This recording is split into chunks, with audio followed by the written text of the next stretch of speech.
Assalamualaikum warahmatullahi wabarakatuh. Salam sejahtera untuk kita semua. Perkenalkan, nama saya Yuli Wahyudi, SEMM, salah satu dosen dari program studi manajemen S1, Fakultas Ekonomi dan Bisnis, Universitas Pamulang. Video ini dibuat dengan tujuan untuk memenuhi salah satu persyaratan sertifikasi dosen tahun 2025, yaitu pernyataan diri dosen dalam unjuk kerja Tridharma perguruan tinggi, khususnya di aspek pengajaran. Saya akan memulai untuk menjelaskan deskripsi diri dan informasi umum tentang mata kuliah manajemen sumber daya manusia. Mata kuliah ini merupakan mata kuliah wajib yang ditempuh oleh mahasiswa semester 2 pada program studi manajemen S1 dengan bobot 3 SKS. Adapun capaian pembelajaran yang diharapkan adalah mahasiswa mampu berkontribusi dalam meningkatkan mutu kehidupan bermasyarakat, berbangsa, bernegara, dan kemajuan peradaban berdasarkan Pancasila. Dan mahasiswa mampu menganalisis konsep teori bidang SDM secara mendalam dan terintegrasi, serta mahasiswa mampu menerapkan pemikiran logis, kritis, sistematis, dan inovatif. Pembelajaran mata kuliah ini dilakukan selama 18 pekan, di mana 9 pekan dilakukan sebelum UTS dan 9 pekan lagi sebelum UAS. Metode pembelajaran tergantung dari bahan kajian atau materi pembelajaran yang akan disampaikan. Untuk pembelajaran ini, saya menggunakan metode blended learning, yang artinya mengkombinasikan antara pembelajaran luring dan juga daring. Untuk pembelajaran luring, saya melakukan pembelajaran tatap muka di dalam kelas. Sedangkan untuk pembelajaran daring, saya melakukan dengan menggunakan sistem Learning Management System atau LMS yang terdapat pada Universitas Pamulang. Serta saya menggunakan 3 aspek, yaitu delivery, interaction, dan juga assessment. Khususnya di assessment, saya mempunyai kriteria penilaian yang pertama, yaitu kehadiran 10%, tugas 20%, UTS 30%, dan juga UAS 40%. Diharapkan penilaian ini bersifat objektif sehingga capaian pembelajaran mata kuliah ini dapat terpenuhi.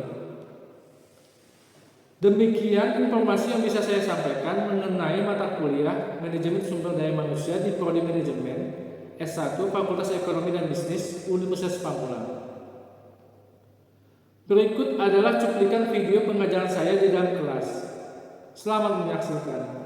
Sebelum kita memasuki perkuliahan, ada baiknya kita berdoa untuk agar kita masing-masing agar pembelajaran kali ini kita mendapatkan ilmu yang bermanfaat dan kita semua dapat keberkahan dari Allah Subhanahu wa Ta'ala. Berdoa mulai.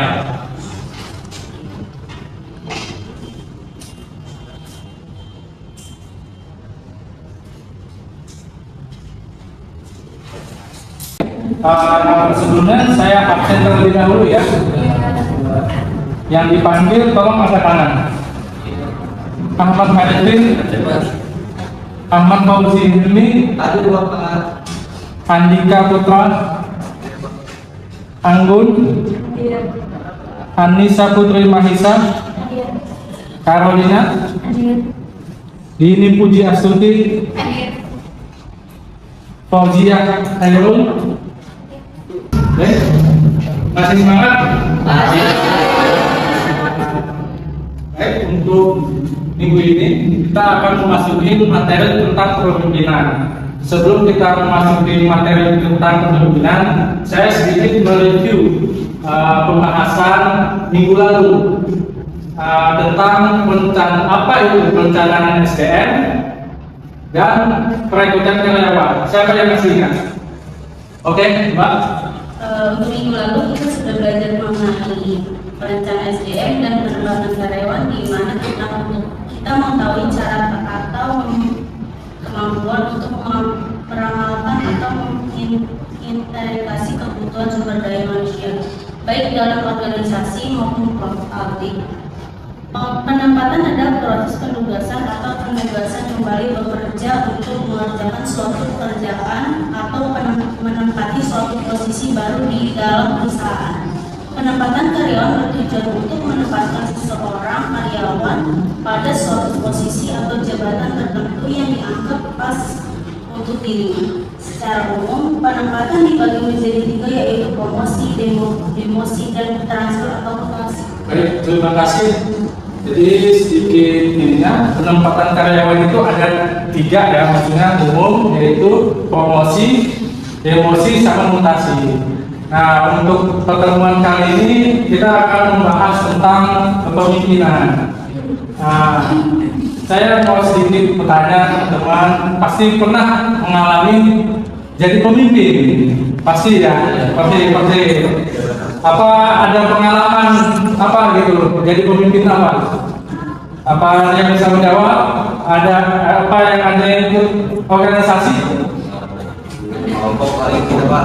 Ketua kelompok. Oke, bagus. Siapa lagi? Ayo, pemimpinan Pak. Pemimpinan apa? Aku udah kesehatan, Pak. Kesehatan. Boleh cerita sedikit tentang itu, pimpinan? Oh iya. Aku bagian untuk kesehatan, untuk bagaimana seorang misalnya dan apa yang lagi sedang sakit, bagaimana untuk menanganinya untuk biar sehat. Misalnya ada temanku nih yang sakit, dia mungkin sakit apa seperti demam mungkin. Nah, nanti aku kasih tahu obatnya seperti ini, caranya minum seperti ini, seperti itu Bapak. Baik, terima kasih ya. Sedikit saya menjelaskan.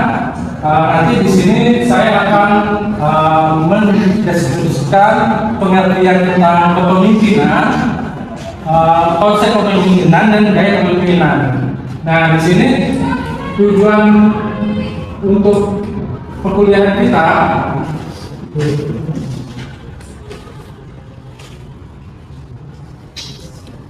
ya, tujuan pembelajaran kita yaitu teman-teman mampu menganalisis dan membandingkan efektivitas berbagai gaya kepemimpinan serta dampaknya terhadap organisasi. Nah, nih pemimpin sama kepemimpinan itu beda. Pemimpin itu orang, kepemimpinan itu proses kegiatannya. Ya, pada hakikatnya manusia ini hidupnya berkelompok, interaksi antara satu sama dengan yang lain. Benar kan? Interaksi satu sama lain. Dengan interaksi tersebut akan muncul kelompok. Nah, dengan kelompok itu kita harus mempunyai seorang pemimpin. Nah, begitulah hakikatnya dari kepemimpinan tersebut. Ya, seperti itu.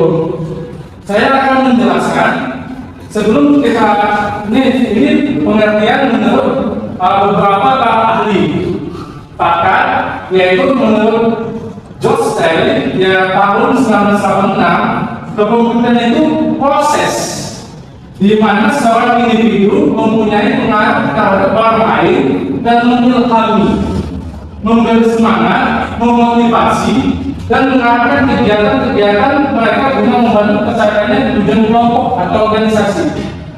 Sedangkan menurut Siagia, kepemimpinan itu kemampuan seorang untuk mempengaruhi orang lain dan sedemikian rupa sehingga orang lain itu mampu melakukan kehendak pemimpin, meskipun secara pribadi hal itu tidak mungkin disenangi. Menurut Maka tahun 2008, kepemimpinan itu kemampuan semua anggota atau kelompok ada bersedia melakukan sesuatu untuk mencapai tujuan.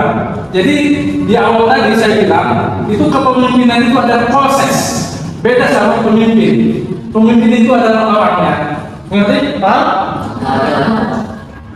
Nah, perbedaan antara kepemimpinan sama manajemen itu ada perbedaan satunya.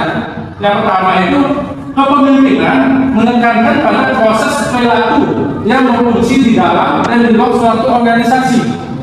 Seorang pemimpin harus dapat memotivasi dan memberikan inspirasi orang lain secara individu maupun secara kelompok. Sedangkan manajemen pengkoordinasian dan pengintegrasian semua sumber daya yang ada melalui proses perencanaan, pengorganisasian, pengarahan dan pengawasan dalam mencapai tujuan. Itu manajemen. Kita selalu ingat perencanaan, pengorganisasian, pengawasan dan pencapaian tujuannya. Next. Nah, perbedaan kedua yaitu saya mau menjelaskan tentang perbedaan antara kepemimpinan sama manajemen. Kepemimpinan itu diangkat oleh pengikut anggotanya. Manajer diangkat oleh kekuasaan. Kekuasaan yang ada di perusahaan tersebut mengandalkan kewibawaan untuk kepemimpinan, sedangkan manajer mengandalkan kekuasaan. Bertindak sebagai pencetus ide kalau sedang pemimpin, sedangkan manajer bertindak sebagai penguasa. Bertanggung jawab pada anak buah dan bertanggung jawab pada atasan. Manajer itu. Sedangkan kepemimpinan itu bagian dari pengikut, sedangkan manajer itu bagian dari orang tertentu. Jadi orang tertentu itu kayak ibaratnya di atasnya manajer. Paham ya? Kepemimpinan sama manajemen yaitu kepemimpinan itu mengarah pada individu, mengarah pada, kalau sedangkan manajemen itu mengarah pada sistem dan mekanisme kerja.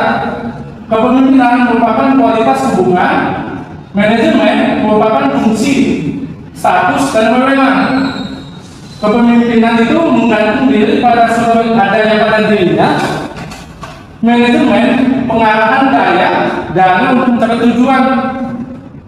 Kepemimpinan juga diarahkan untuk mewujudkan keinginan si pemimpin. Keinginan tadi kan. Sedangkan untuk manajemen diarahkan untuk mencapai tujuan. Itu bersifat kepemimpinan bersifat personal, sedangkan manajemen bersifat impersonal. Ya, saya akan pengertian untuk kepemimpinan yang bisa kita pahami yaitu kepemimpinan itu hanya dapat dilakukan oleh seorang pemimpin. Seorang pemimpin adalah seseorang yang memiliki keterampilan memimpin yang memungkinkan mereka untuk mempengaruhi sikap, pendapat seseorang kelompok. Orang dapat menanyakan alasan mereka untuk tindakan mereka. Nah, pengertian ini memberikan gambaran tentang kepemimpinan suatu proses mempengaruhi, mengarahkan, menginspirasi orang lain untuk mencapai tujuan bersama, baik dalam konteks organisasi maupun masyarakat umum. Ya.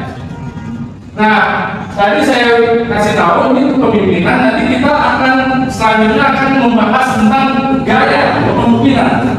Jadi kepemimpinan itu pasti punya gaya masing-masing, benar kan? Jadi punya gaya masing-masing. Jadi pemimpin itu punya gaya masing-masing. Jadi sesuai dengan pengikutnya, sesuai dengan apa yang ada di seorang pemimpin. Yaitu gaya kepemimpinan menurut BKI itu yaitu pola menurut dari tindakan seorang pemimpin, baik tampak maupun yang tidak tampak oleh bawahannya. Gaya itu menurut Tohan yaitu norma perilaku yang digunakan oleh seseorang pada saat orang tersebut mencoba mempengaruhi perilaku orang lain seperti yang dia lihat. Sedangkan menurut hasil Tuhan tahun 2007 yaitu suatu cara seorang pemimpin untuk mempengaruhi bawahannya agar mereka bekerja sama dan bekerja secara produktif untuk mencapai tujuan organisasi. Nah, macam-macam gaya kepemimpinan. Yang pertama, gaya kepemimpinan transformasional. Di sini, gaya kepemimpinan transformasional Kepemimpinan melibatkan yaitu membangun hubungan yang lebih dekat antara pemimpin sama pengikut. Pemimpin ini, pemimpin transformasional ini, bahkan pengikut melihat kepentingan organisasi atau kelompok lebih penting daripada kepentingan mereka sendiri. Inilah gaya kepemimpinan transformasional. Nah, di sini ada 4 komponen yang mendasarkan kepemimpinan transformasional. Yang pertama, kepemimpinan transformasional ini yang harus punya karisma, yaitu pemimpin yang berkarisma dapat memiliki banyak pengaruh dan dapat mengilhami dan menggerakkan bawahannya untuk mencapai tujuan. Yang kedua, inspirasi. Jadi seorang pemimpin itu harus mempunyai inspirasi, yaitu mengkomunikasi tujuan bersama, tujuan sama, serta memahami apa yang dianggap penting dan benar sehingga mereka dapat meningkatkan arti dan menunjukkan karakter yang positif. Yang kedua, simulasi intelektual, membantu bawahannya untuk menemukan cara yang baru untuk mempertimbangkan masalah dan sumber yang ada. Yang kedua, pertimbangan individu. Jadi pemimpin harus mampu memperlakukan karyawannya dengan cara yang adil dan berbeda-beda. Yang kedua yaitu yang tadi transformasional. Yang kedua yaitu gaya kepemimpinan transaksi. Kalau sendiri kan transaksi di mana yaitu memotivasi pengikut terutama melalui dasar pertukaran menurut. Jadi dapat timbal balik. Ya, penghargaan ini dapat berupa bonus, kenaikan gaji atau penghargaan tambahan seperti itu. Yang ketiga yaitu gaya kepemimpinan pelayan, yaitu melayani, memprioritaskan kebutuhan dan perkembangan anggota tim, serta berusaha membantu mereka mencapai potensi terbaik mereka. Jadi mensupport apa yang ada di bawahnya pengikut-pengikutnya. Yang keempat, gaya kepemimpinan situasional. Pendekatan teori ini dikenal sebagai teori situasi dan menganggap kepemimpinan sebagai spesifik terhadap situasi tertentu. Jadi sesuai dengan situasi tertentu. Kesimpulannya, kepemimpinan adalah proses mempengaruhi orang lain untuk mencapai tujuan bersama. Seseorang pemimpin tidak hanya mengarahkan, tetapi juga menginspirasi dan memotivasi timnya untuk bekerja secara efektif. Sedangkan gaya kepemimpinan yaitu gaya kepemimpinan yang tepat dapat meningkatkan motivasi, produktivitas, dan kepuasan kerja anggota tim, serta membantu mencapai tujuan secara efektif. Jadi di sini saya juga menjelaskan apa kepemimpinan, konsep kepemimpinan dan gaya kepemimpinan. Mungkin teman-teman ada yang ditanyakan sampai sini? Baik. Nah, dari sekian banyaknya gaya kepemimpinan, apa sih Pak faktor-faktor yang mempengaruhi gaya kepemimpinan? Baik, di sini saya akan mempengaruhi faktor-faktor yang mempengaruhi gaya kepemimpinan. Di sini, nah, faktor-faktor yang mempengaruhi gaya kepemimpinan itu ada 3. Yang pertama, kepribadian. Faktor-faktor yang mempengaruhi gaya kepemimpinan yaitu karakteristik pemimpin. Jadi kepribadian nilai pengaruh pemimpin dapat mempengaruhi gaya kepemimpinan. Yaitu yang kedua yaitu karakteristik anggota tim. Tingkat kematangan, pengalaman, dan motivasi anggota tim juga dapat mempengaruhi gaya kepemimpinan yang paling efektif. Yang ketiga yaitu situasi yang dihadapi organisasi seperti krisis, perubahan, atau pertumbuhan juga dapat mempengaruhi gaya kepemimpinan yang tepat. Begitu jawaban dari faktor-faktor yang mempengaruhi gaya kepemimpinan. Baik, untuk pertemuan yang ke-5 kita sudahi sampai sini. Semoga dapat ilmu yang bermanfaat dan semoga kita kedepannya akan membahas tentang membahas tentang motivasi kerja, ya. Terima kasih. Terima kasih. Wassalamualaikum warahmatullahi wabarakatuh.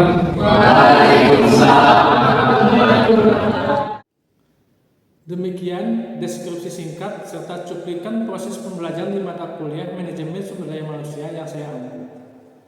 Semoga dapat memberikan gambaran mengenai kinerja pengajaran yang saya lakukan, khususnya di mata kuliah Manajemen Sumber Daya Manusia di Prodi Manajemen S1, Fakultas Ekonomi dan Bisnis Universitas Pamulang.